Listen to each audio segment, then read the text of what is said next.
So when I was young, I used to read a fair amount. And I mean, like, not a whole lot. I wasn't the kind of kid that spent all lunch reading or anything like that.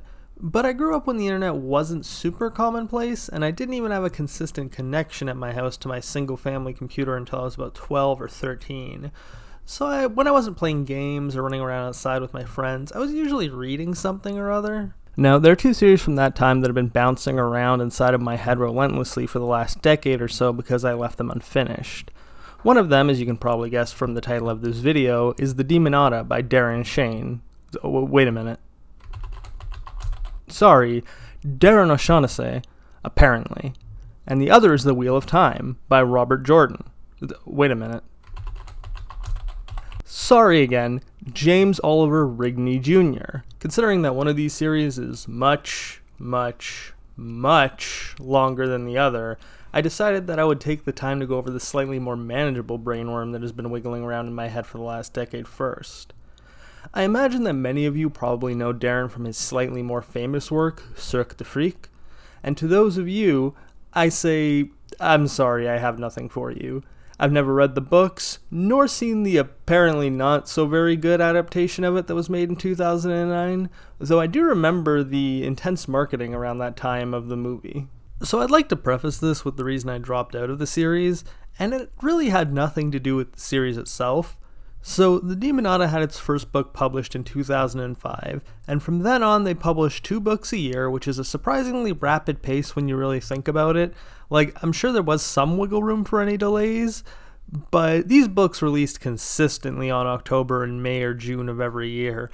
And honestly, I'd say it's a pretty impressive schedule considering the amount of points of failure there are when it comes to publishing. Anyways, even with this rapid compressed schedule, there were still 10 books in the series overall, and 10 books releasing at 2 a year is still half a decade from the start of publishing until the final book. By the time the 8th or so book had rolled around, the series wasn't so much to my taste anymore, and I was less concerned with sitting down to read full books properly anymore.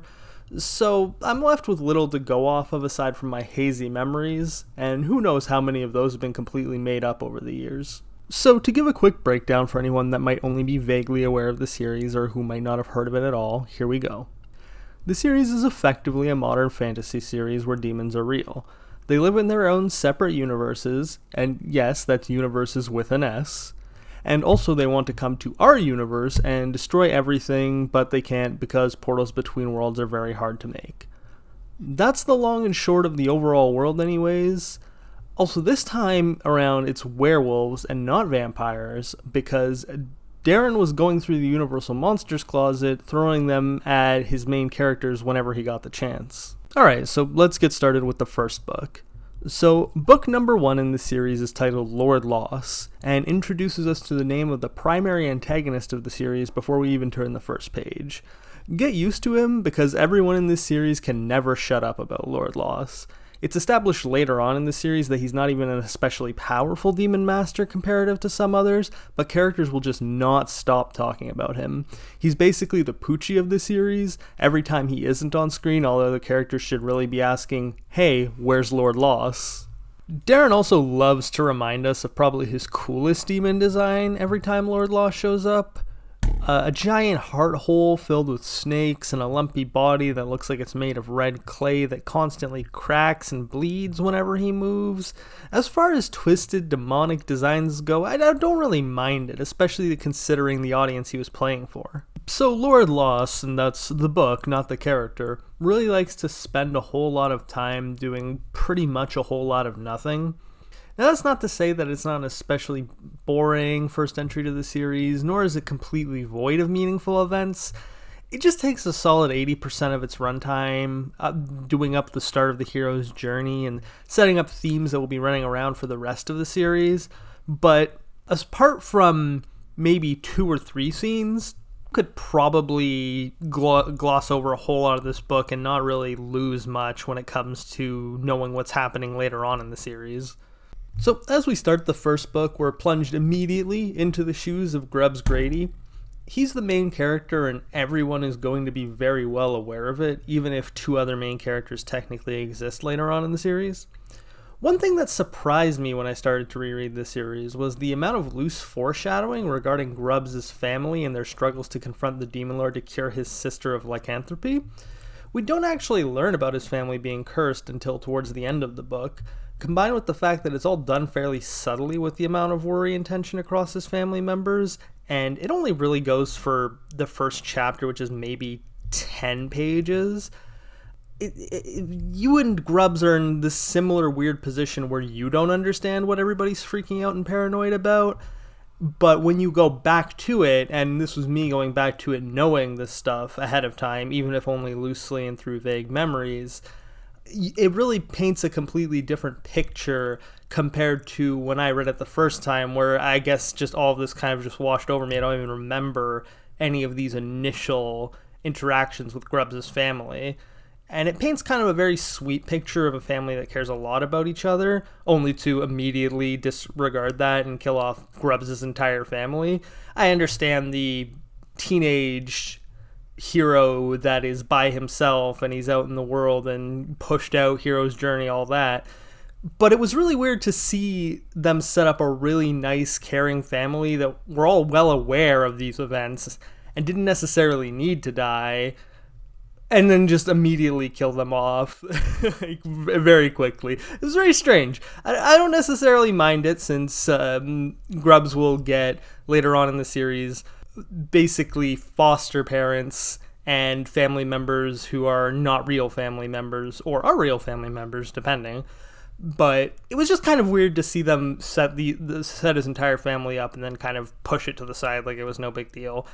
I guess it was for the shock of the scene I'm going to talk about in a little bit, but a very interesting decision. I don't mind it, but definitely interesting and not something you would expect in a series like this. Normally, the child are like, their parents are already killed earlier off, or they died of a disease or something completely off screen before the book even started, or they have one parent, or they have a foster parent or a grandfather or something like that.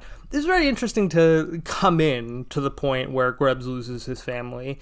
A very unique way to start a book, I would say. So I mentioned this before with Grubbs' family and specifically with his sister, but this is going to become a recurring theme. So even though we technically don't know about it in universe yet, we won't know about it until the end of this book, I'm going to make mention of it here.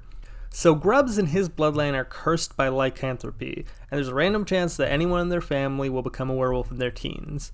Now, unlike most werewolves in fictional media, if you don't treat it, you just end up turning into an insane wolf permanently. So it's not as easy to ignore as traditional lycanthropy. You can't just lock yourself away for the one day a month where you're going to turn into a werewolf. Now, Grubbs' sister Gret was turning, and the only one that can cure the curse is Lord Loss himself. There's no medical way to cure it. There's no magical way that humans can use to cure it. It's purely Lord Loss can cure it, and that's it. That's the only thing. So basically the way it works out is a two-person team must challenge him, one to fight off his demonic familiars, and the other to beat him in a best out of 5 series of chess games that are played simultaneously. Now, chess is going to come up a lot in this series, so make a note of it here. Despite his parents teaching him chess day in and day out since he was young, they inevitably end up losing, and Grubbs' entire family, bar him, is wiped out in one of the most shockingly graphic scenes probably published to young adult work at the time. So even though Grubbs' parents send him off to his aunt while they engage Lord Loss in the duel, he ends up sneaking back to the house and discovering his family butchered. His father hanging upside down from the ceiling without a head, his sister being puppeted by a demon after being cut in half, and his mother being devoured by a crocodile dog with human hands. Not being bound by the contract that his family had with Lord Loss, Grubbs is able to channel magic and escape from the demons since their reach is limited to his home during the duel. From that point on, we get a bunch of scenes of Grubbs riddled with literal PTSD over the event, eventually including him being locked in an asylum. Over this period, we also get introduced to a lot of characters that will never matter again and will never show up again. From the nurses in the asylum to distant relatives that show up basically to be played for a joke about how Grubbs scars their young daughters by talking about his family being slaughtered. Finally, we're introduced to Dervish, who is the last relative to finally visit Grubbs and the first one that actually believes him about the demons. He doesn't actually just believe him, but actively shows him drawings and pictures of the same demons that Grubbs remembers. He then proceeds to tell Grubbs to basically just lie to the people trying to help him with his mental health, since they'll never believe him about it. If he can pretend to get better, he can get out of there and Dervis can actually make him get better in the future. While it makes sense in universe, I sort of worry about the takeaway of this advice, to the point where I'm kind of wondering how it might have affected me growing up. Anyways, we get a montage of Grubbs faking getting better, and eventually he's allowed to go away to live with his uncle in a giant mansion in the outside of a small village. Dervish is actually his father's brother, and thus his uncle, and before now I believe Grubbs has only ever met him once before because his mother didn't really like him. But honestly, Grubbs' mother doesn't know what she's talking about. Dervish is a lavish rich man that lives in the countryside and wears a bunch of denim in massive contrast to the wealth and luxury around him. He's also a mage, but not a magician, which is an entirely different thing that we're going to go over later. Well, here we get introduced to the third character that will be making consistent appearance in Carcery Vale, Bill E. Spleen. I struggle to call him a main character because he really isn't, but until Grubbs gets fully engrossed in the universe of the demons, Billy effectively serves as his best friend and an introduction for both him and the reader to this new world. We can kind of skip over most of the team building and friendship over the course of the rest of the book, and get to the last important scene, where Billy is revealed to be turning into a werewolf, and Dervish and Grubbs must engage Lord Loss in the usual duel for his life. Why does Grubbs care enough to do this, you might ask? That's because Dervish earlier in this book reveals that Billy is actually his half-brother, which is something that will never ever be revealed to Billy over the course of this series. Now I remember this scene vaguely, but I didn't remember that Grubbs was initially the fighter and was actually doing quite well before becoming overconfident and slamming into a wall made of webs. And I mean, at least for that, in my opinion, it's a funny way for a hero to screw up, especially a new hero, say one that was just called to action. Either way, Lord Loss is nice enough to allow them to switch positions after Dervish breaks the contract by saving Grubbs from being killed by his demonic familiars. Grubbs initially loses even worse in the games of chess, but ends up winning due to annoying Lord Loss by showing no respect for the game or for Lord Loss as a player. Lord Loss's entire shtick is that he feeds on human suffering and misery, so to see a teenager playing so carelessly with his life against him actually sets Lord Loss off and makes him play far more poorly. In my memory, I kind of had it that Grubbs figured out some specific strategy that was both simple and unexpected to beat Lord Loss, but I actually enjoy this way of defeating him much more. It's quite in character both for a teenage protagonist and for Grubbs specifically. So all in all, Lord Loss spends a ton of time setting up things so that they won't have to be explained again later on. Even though there are plenty of more things to be explained later on in other books still, the book does a good job of introducing the basically two main protagonists in Grubbs and Dervish, and one main antagonist in Lord Loss. Overall, I would say that by most standards, this is the most by-the-books entry in the series, and considering it's the first book, I suppose it has to be. Still, the entire book is basically one long valley with two peaks at the very start and end of it, with a ton of exposition and character building in the middle. It might be a bit disingenuous to call it character building, because Dervish has basically already reached his depth as a beyond middle-aged man, and Grubbs won't truly show any real character development from his current personality for a few good books yet. I would say that you could read the scenes with Grubbs' family and their deaths at the start, and the battle with Lord Loss at the end, and maybe a paragraph or two with Billy, and get the overall gist of the book and the world. Now, the way I'm going to be doing this is I'm going to be giving books at the start of their series a 5 out of 10 every time. This is the introductory book and the baseline that we should expect from the series.